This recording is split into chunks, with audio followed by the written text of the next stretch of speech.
toujours une chose qui m'a frappé chez Bousquet, et qui est un aspect qui est peu traité, et je le regrette, c'est, pour reprendre des formules que vous avez utilisées toutes les deux, c'est vivre, aimer, créer, mais c'est aussi transmettre. Et je veux dire, je suis frappé du fait qu'il y ait très peu d'études, pour pas dire aucune, sur tout ce que Jo Bousquet a transmis.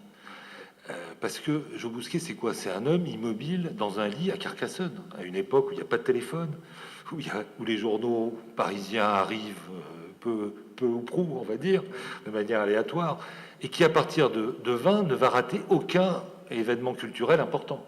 C'est-à-dire, il va signer un des premiers manifestes du surréalisme, et jusqu'en 1900, sa mort, jusqu'en 1949, il ne rate rien. Et ça, je dois avouer que c'est pour moi assez fascinant. C'est-à-dire comment, depuis une situation d'immobilité physique, on est d'une mobilité intellectuelle absolument admirable. Et ça, j'ai toujours été un peu triste que l'université française soit incapable de susciter des études sur la transmission par les intellectuels, par les poètes, par les écrivains, ceux qui ont su transmettre et ceux qui n'ont pas su transmettre.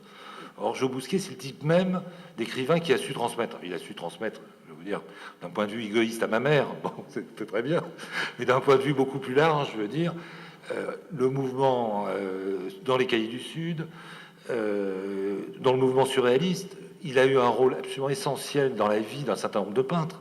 Je veux dire, alors, bon, il y a bien Belle-Mère, il y a Magritte, il y a Max Ernst, mais ces gens-là, sans l'argent de Jo Bousquet, ils vendaient pas de tableaux.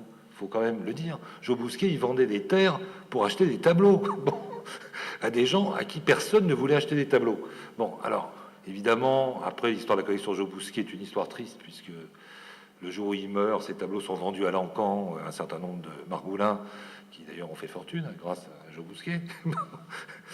Mais au-delà de ça, il y a quand même sans arrêt ce souci chez lui de transmettre, de donner des chances aux autres, y compris politiquement. Je veux dire, il y a tout son rôle qui est absolument pas souligné. Et moi, j'ai toujours regretté dans l'aide aux républicains espagnols, pas dans la résistance.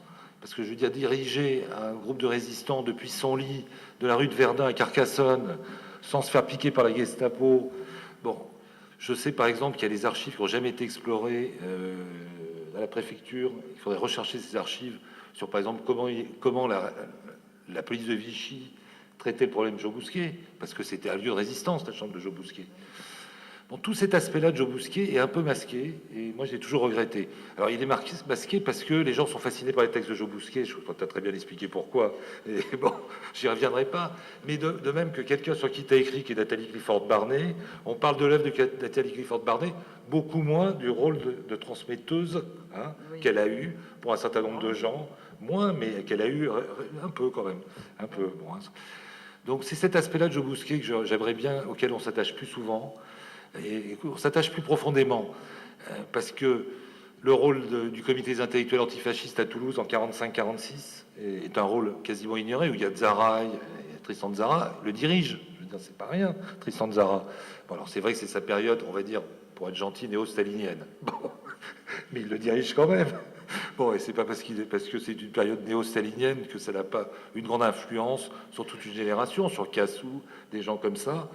Alors, tout cet aspect est un peu, je trouve, un peu occulté chez Jo Bousquet, pour beaucoup de raisons, bon, qu'on peut expliquer, que vous êtes, je pense, qui sont aisés à comprendre. Mais moi, c'est cet aspect-là qui me touche le plus. Je veux dire, il y a l'œuvre, bon, on a tous ici lu dans tous les sens Jo Bousquet, je l'ai un peu édité, bon, etc. Mais je crois qu'au-delà de ça, il y a quand même une espèce de richesse de l'homme. Et tout à l'heure, t'employais la formule de projection. Il y a la projection dans le sexe de l'autre, etc. Mais il y a aussi la projection intellectuelle dans l'autre. Et je veux dire, cet aspect-là, je veux dire, je crois qu'on lui rend pas assez hommage. Donc c'est simplement ce que je voulais dire ce soir. Voilà.